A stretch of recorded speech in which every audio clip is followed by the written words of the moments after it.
Bien entendu, après avoir fait la visite technique, après avoir fait le dimensionnement, le devis, signé et accepté par le client, nous allons passer au chantier.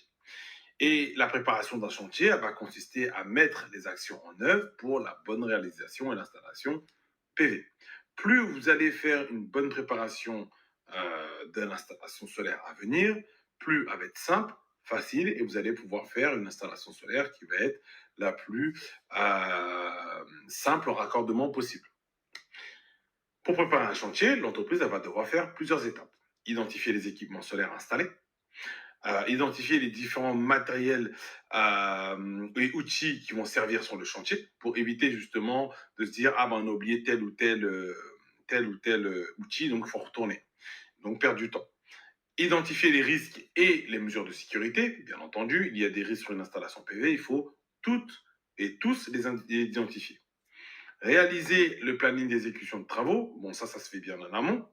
Réaliser les plans d'installation que les exécutants doivent suivre sur le chantier, donc le calpinage. La liste des équipements et matériels à utiliser sur le chantier va varier en fait selon l'installation, d'accord, et selon si vous êtes en site isolé ou en site en autoconsommation, si vous êtes en 3 kg, si vous êtes en 20 kg, ça va dépendre. Pareil pour les structures de fixation pour les panneaux solaires. Hein. Ça va dépendre si vous êtes en toiture en ardoise, toiture mécanique, en tuile plate, etc., etc. Et bien entendu, ben, les véhicules de manutention s'il faut, ou les nacelles, etc. Donc ça, c'est des choses qu'il faut bien vérifier. Alors, une fois que nous avons tous les équipements en notre possession, il va falloir les contrôler. Moi, ce que je vous conseille, c'est de contrôler ces équipements avant de quitter l'entreprise ou l'entrepôt et de contrôler les équipements en arrivant sur le chantier.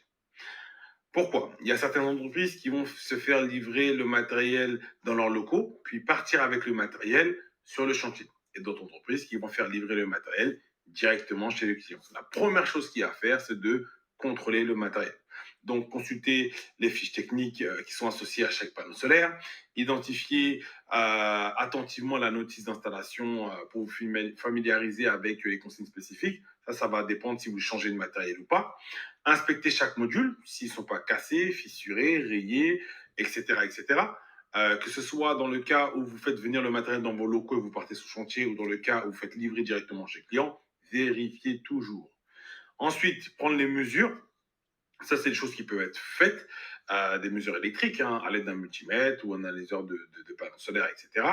Analyser le bon état de la batterie, pareil, avec un analyseur de batterie, ça on peut le faire, ou de vérifier que l'onduleur ne présente pas de défaut pouvant provoquer un dysfonctionnement. Est-ce qu'il n'est pas tombé entre-temps? Est-ce qu'il n'a pas une fissure? Est-ce qu'il n'a pas des connecteurs de cassés, etc. Vérifier tout ça, c'est très important. Après le matériel, on passe aux EPI, les équipements de protection individuelle. Chaque personne présente sur le chantier doit porter ses EPI. Un casque pour justement permettre de prévenir des chutes d'objets. Par exemple, un panneau solaire peut très bien tomber du toit si vous êtes en bas. Si vous prenez un panneau solaire sur la tête, croyez-moi, vous finissez à l'hôpital. Les chaussures de sécurité, obligatoire, hein, ça, il n'y a pas de problème avec ça. Hein, on prend les chaussures avec des semelles antidérapantes si possible, parce que si vous allez sur les toitures, il suffit qu'il y ait un peu de mousse et de l'eau, vous pouvez glisser. Donc, faites attention. Gants de protection, de manutention, etc. Harnais de sécurité obligatoire. Lunettes de sécurité aussi pour vous protéger hein, en cas où vous devez manipuler des choses de la poussière ou autre. Et des protections auditives. Bon, ça c'est dans les très rares cas où vous allez avoir des installations où il y aura des travaux qui sont bruyants. Mais voilà, c'est les équipements qu'il faut avoir pour chaque personne présente sur le chantier. Après les EPI, bien entendu, il y a les EPC, les équipements de protection collective. Ces équipements-là, ben, vous pouvez avoir une longe avec absorbeur d'énergie. Donc ça, c'est quand vous allez travailler en hauteur pour vous permettre justement d'éviter que vous tombiez. Le stop chute aussi, hein, pareil, c'est un dispositif qui permet de freiner ou d'arrêter une chute. Hein, et un dispositif de verrouillage qui permet justement de bloquer l'accès à un chantier. Ensuite, vous allez avoir la perche d'accrochage hein, qui va permettre de manipuler des dispositifs en hauteur. Okay, si vous devez accrocher par exemple un câble, ligne de vie ou autre. Et après, il y a la ligne de vie temporaire. Donc la plupart du temps, vous allez mettre des lignes de vie temporaires. Vous allez vous attacher soit à un arbre, soit en passant la corde de l'autre côté de la maison et en fixant la corde à la voiture, au camion, par exemple. C'est des choses qui peuvent être faites. Mais bien entendu, les clés, vous les gardez dans votre poche. N'allez pas donner les clés à votre collègue ou autre. Ne les déposez pas sur une table. Parce qu'il se peut que, et c'est déjà arrivé, que vous êtes attaché justement à la voiture et derrière, il y a votre collègue qui, malheureusement, va prendre les clés, prendre la voiture, partir pour la récupérer, je ne sais quoi, et pas vous emporter. C'est des choses qui peuvent arriver et qui arrivent. Donc, on essaye au maximum de se sécuriser comme on peut. Mais bien entendu, on utilise un échafaudage.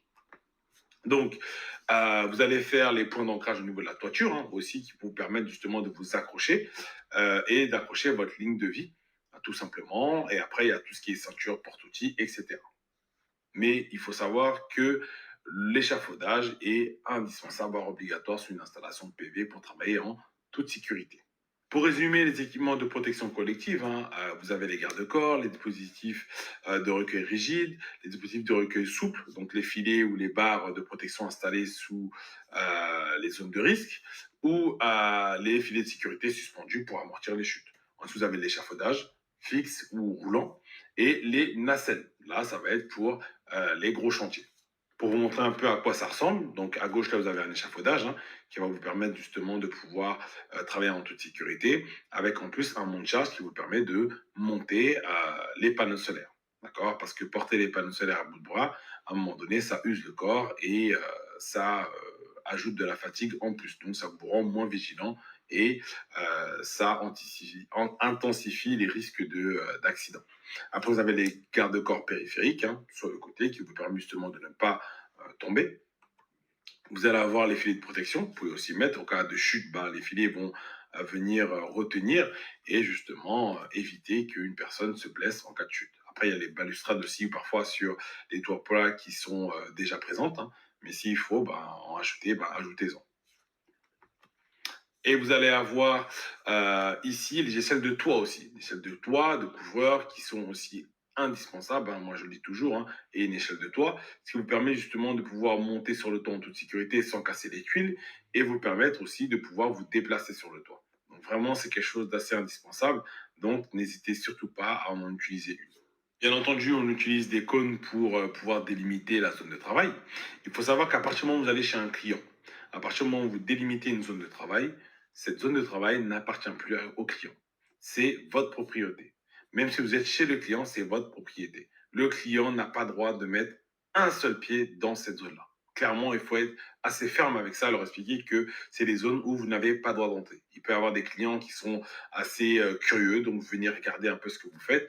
Dites-leur que vous n'avez pas droit de dépasser cette ligne-là. Même pour regarder, même pour je ne sais quoi, ne les faites surtout pas rentrer dedans parce que s'il y a un problème, vous l'avez autorisé à rentrer alors que normalement il ne doit pas y rentrer s'il y a un problème, un accident, c'est pour vous. Par contre, s'il rentre sans votre autorisation, s'il y a un problème, c'est pour lui. Donc faites attention à ça. D'accord? Alors, quand vous allez arriver sur le chantier, bien entendu, il y a la toiture. La toiture, normalement, vous l'avez déjà vérifiée lors de la visite technique. Mais c'est toujours bon de revérifier parce que entre la visite technique et l'installation, il peut y avoir plusieurs choses qui se sont passées. Donc, allez vérifier la solidité de la toiture. D'accord? Chaque type de couverture a une capacité de charge différente. Avant de poser les panneaux solaires, il est indispensable d'évaluer la solidité de la charpente. Si c'est une maison qui a 100 ans et qui n'a pas forcément été bien entretenue, évitez d'aller faire une installation solaire PV dessus. Dites non tout simplement au client. Allez vérifier l'étanchéité. Pareil, l'étanchéité avant et après installation.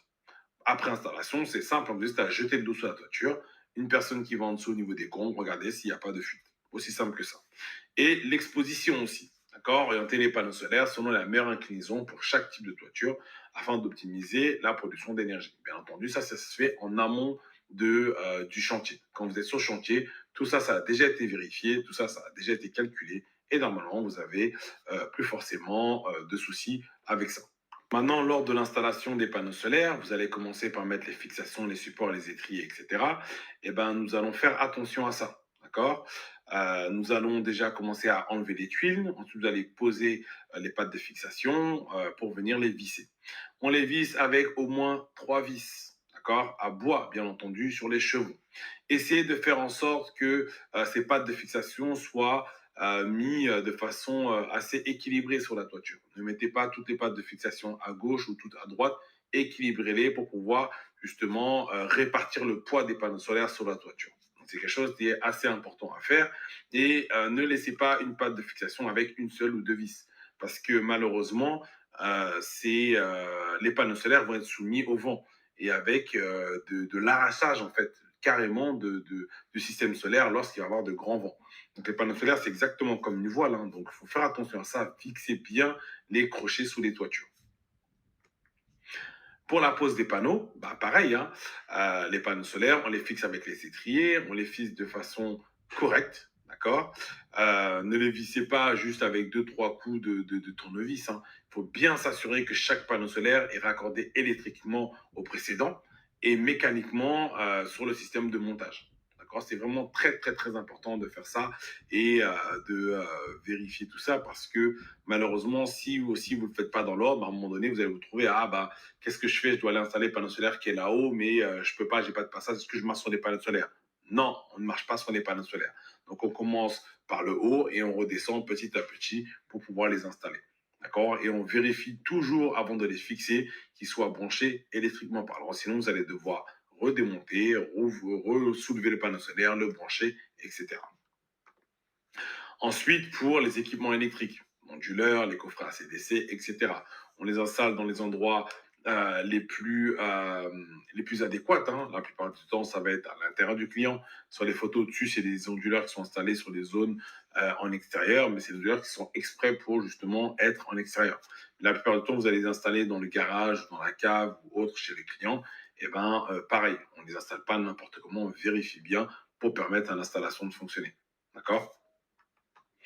Donc, pour le raccordement électrique, pour terminer, donc avant de connecter les panneaux solaires entre eux, on doit réaliser le câblage électrique. Donc, le câblage des panneaux, utiliser les câbles spécifiques, donc le câble MC4, le tirage des câbles. Pareil, on vérifie d'abord les chemins de câbles avant de poser les panneaux.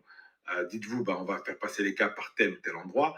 Donc, où est-ce que je vais placer mes gaines? Il faut savoir que les câbles MC4, bon, à partir du moment où vous rentrez dans la maison, il faut forcément qu'ils passent dans une gaine.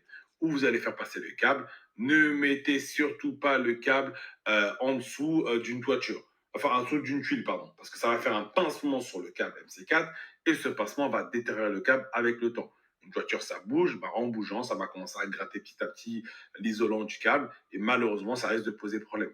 Donc, vous les passez dans des tuiles chatières. Il y en a forcément sur le chantier. S'il n'y en a pas, vous en achetez une. Vous pouvez la facturer si vous voulez, mais vous en achetez une. Vous la mettez spécifiquement pour le passage des câbles entre l'extérieur et l'intérieur de la maison. D'accord. Et là, c'est obligatoirement gainé. Ensuite, il y a la connexion des coffrets. Donc, relier les coffrets DC au coffret AC, l'onduleur, etc. Ça, pareil, on le fait en faisant passer les câbles dans un chemin de câbles. On ne laisse pas les câbles pendre comme ceci, où on met vraiment les câbles dans des chemins de câbles, dans des goulottes ou dans des gaines. Okay. Et ensuite, le raccordement à Enedis. Donc, on va relier l'onduleur au réseau électrique du client